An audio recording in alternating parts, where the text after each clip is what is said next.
कोविड-19 का लॉकडाउन जिसे एक्सटेंड किया गया है 7 और दिनों के लिए, उसको लेकर सभी 20 डिस्ट्रिक्ट्स के लिए एक जनरल गाइडलाइन आई है। जिस जनरल गाइडलाइन में बताया गया है कि मंडे 31 मई तक लॉकडाउन को तो एक्सटेंड किया गया है, कोविड कर्फ्यू 20 की 20 डिस्ट्रिक्ट्स में रहेगा, लेकिन साथ ही में ये भी बताया गया है कि एसेंशियल सर्विसेज को भी बेयरेस्ट मिनिमम तक लिमिट कर दिया जाएगा। यानी कि एसेंशियल सर्विस की दुकानें, एसेंशियल गुड्स की शॉप्स जो हैं, जो अभी तक खुल रही थी लगभग 2 से 3 घंटों के लिए, उन्हें भी अब जो है रिस्ट्रिक्ट किया जाएगा। उसको लेकर ये कहा गया है कि मूवमेंट को मिनिमाइज करने के लिए जो डिस्ट्रिक्ट मजिस्ट्रेट होंगे वो एरिया स्पेसिफिक पासेस तक इशू करेंगे जहां पर नेसेसरी होगा, और लिमिटेड फ्लेक्सिबिलिटी जो है वो मंडीज की और होलसेल मार्केट्स की टाइमिंग्स में रखा जाएगा, ये इंश्योर करने के लिए कि ज़्यादा क्राउड जो है वो ज़्यादा लंबे समय तक इन एरियाज में जो है इकट्ठा ना हो। बाकी जो नॉन एसेंशियल शॉप्स हैं, यानी कि चाहे रेडीमेड गारमेंट्स की बात हो, चप्पलों की दुकानें हो, क्रॉकरी की दुकानें हो, प्लास्टिक का सामान बेचने वाली दुकानें हो, यानी कि वो सभी दुकानें जो अभी तक बंद रही थी और जिन्हें केवल 2 दिनों का समय दिया गया था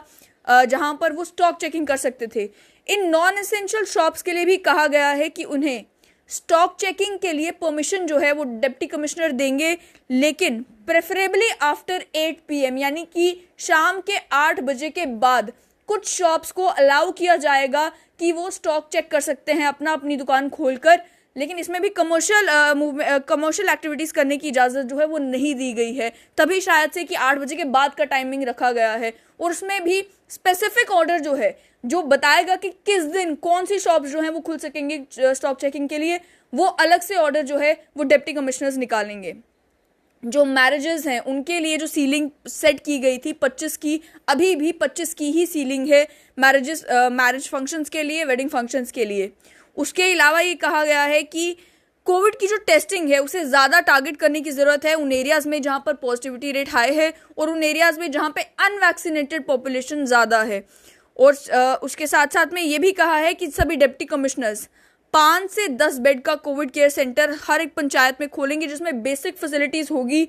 हेल्थ डिपार्टमेंट एक चेकलिस्ट इशू करेगा, जिस चेकलिस्ट में जो जो फैसिलिटीज़ बताई जाएंगी वो सारी फैसिलिटीज़ इन कोविड केयर सेंटर्स में होना ज़रूरी है। इन कोविड केयर सेंटर्स को यूज़ किया जाएगा कोविड पॉजिटिव पर्सन्स के लिए जिन्हें होम आइसोलेट नहीं किया जा सकता। उसके अलावा ये भी बताया गया है कि local district level trial centre जो है वो भी बनाया जाएगा, ये इंश्योर करने के लिए कि ठीक तरीके से रेफरल जो है उन पेशेंट्स का टर्शरी और रेफरल हॉस्पिटल्स में हो। उसके साथ साथ किसी भी पेशेंट को, और ये बहुत इंपॉर्टेंट है समझना क्योंकि ऐसे इंसिडेंट्स पहले भी हुए हैं, किसी भी पेशेंट को हॉस्पिटल में या किसी ट्रीटमेंट फैसिलिटी में एडमिशन डिनाई नहीं की जाएगी इस बेसिस पे कि उसके पास जो है कोविड पॉजिटिव टेस्ट रिजल्ट नहीं है। यानी कि एक व्यक्ति के पास रिपोर्ट नहीं है ऑफिशियल लेकिन सिम्टम्स हैं, रिपोर्ट नहीं है ऑफिशियल लेकिन वो अस्पताल दाखिल होने आया है, उसकी ऑक्सीजन सैचुरेशन कम है और कोई भी सिम्टम्स उसे हैं, तो हॉस्पिटल उसे एडमिशन डिनाई नहीं करेगा। उसके साथ साथ ये भी कहा गया है कि सेपरेट ऑर्डर्स जो हैं वो इसके रिलेटेड इशू किए जाएंगे, जिसमें पॉलिसी ले डाउन की जाएगी हॉस्पिटल में एडमिशन्स के लिए। डिप्टी कमिश्नर्स को ये भी कहा गया है कि 20,000 कोविड केयर सेंटर्स को एक्टिवेट कर दिया, कोविड केयर सेंटर बेड्स को एक्टिवेट कर दिया जाए सभी डिस्ट्रिक्ट्स में, ताकि जो कोविड पॉजिटिव पेशेंट्स हैं जिनमें माइल्ड सिम्टम्स हैं या कोई सिम्टम नहीं है लेकिन जिन्हें होम आइसोलेट नहीं किया जा सकता किसी वजह से, उन्हें भी जो है अकोमोडेट किया जा सके। उसके अलावा ये कहा है कि जितना भी अवेलेबल स्टाफ है उसे इस्तेमाल किया जाए कोविड रिलेटेड वर्क के लिए, चाहे वो वैक्सीनेशन के लिए मोबिलाइजेशन हो, टेस्टिंग हो, सर्वेलेंस हो, information education and communication activities हो। और जो गवर्नमेंट स्टाफ है जो उन इंस्टीट्यूशंस में काम कर रहा है, जो इंस्टीट्यूशंस इस समय बंद हैं, उस स्टाफ का भी यूटिलाइज जो है वो कोविड एक्टिविटीज़ के लिए किया जाए। आशा और आंगनवाड़ी वर्कर्स को के लिए कहा गया है कि उनको भी ट्रेन किया जाए और उनको भी असिस्टेंस कोविड मिटिगेशन एफर्ट्स में उनकी भी असिस्टेंस ली जाए। और उसके साथ साथ हेल्थ डिपार्टमेंट को ये भी इंश्योर करना है कि टेलीमेडिसिन अरेंजमेंट सभी डिस्ट्रिक्ट्स में ऐसा हो कि जो पेशेंट्स हैं वो कॉल करके डॉक्टर्स को कंसल्ट कर पाएँ। उसके अलावा गवर्नमेंट ऑफिसेज में जो है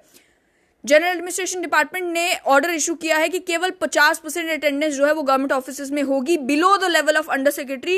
accept in the secretariats and HOD offices, जहां पर स्टाफ जो है ऑलरेडी स्प्लिट बाय हाफ है, वहां पे ऑलरेडी रोस्टर चल रहा है कि कौन से स्टाफ को आना है और कौन से स्टाफ को नहीं आना है।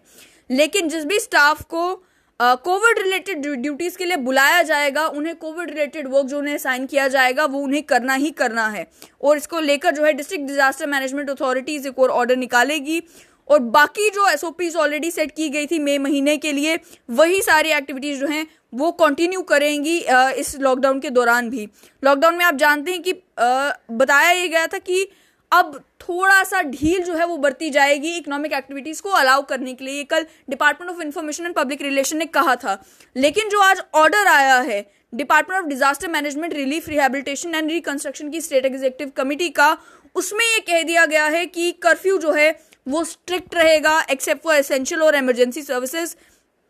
और उसमें जो ऑलरेडी स्केड्यूल्ड मैरिजेस है या वर्क रिलेटेड काम है उनके लिए थोड़ी सी ढील जो है वो दी जाएगी। लेकिन इसमें कह दिया गया है कि जो परमिटेड एसेंशियल सर्विसेज हैं उन्हें भी बेयरस्ट मिनिमम तक लेवल उनको भी लिमिट कर दिया जाएगा, यानी वहां पर भी जितनी रोक लगाई जा सकती है रोक लगाई जाएगी ताकि क्राउड्स इकट्ठा ना हो। एरिया स्पेसिफिक पासेस की भी बात की गई है। अब क्लैरिटी इसमें तब आएगी जब अलग अलग डिस्ट्रिक्ट्स के डिस्ट्रिक्ट मजिस्ट्रेट भी ऑर्डर निकालेंगे, उसमें क्लैरिफाई करेंगे कि डिस्ट्रिक्ट में क्या क्या एक्टिविटीज परमिसिबल है और कब तक परमिसिबल है। जनरली इस समय तक जो लॉकडाउन की पिछली गाइडलाइंस होती थी उन्हें ही एक्सटेंड कर दिया जाता था, लेकिन अभी तक वैसा नहीं किया गया है। यानी कि कुछ चेंजेस ऑर्डर में हो सकता है हों, जिसके तहत या तो एसेंशियल एक्टिविटीज को और ज्यादा स्ट्रिक्ट कर दिया जाएगा कि उसके लिए भी आपका टाइम जो है या तो लिमिट कर दिया जाएगा या ब्रेक कर दिया जाएगा, स्टैगर्ड टाइमिंग्स रख सकते हैं। लेकिन जो नॉन एसेंशियल शॉप्स है उनको लेकर भी अब डिस्ट्रिक्ट मजिस्ट्रेट को ऑर्डर निकालना है ताकि जो नॉन एसेंशियल शॉप्स हैं, अलग अलग दुकानें हैं जो इस समय लॉकडाउन में पूरी तरीके से बंद थी, उन्हें स्टॉक चेकिंग के लिए कम से कम 8 बजे के बाद इजाजत दी जाए ताकि वो सामान चेक कर सके कि कहीं सामान को कुछ नुकसान तो नहीं पहुंचा है। हालांकि इस समय कोविड-19 के केसेस का नंबर जो है वो थोड़ा कम होता नजर आ रहा है, लेकिन उसके बावजूद भी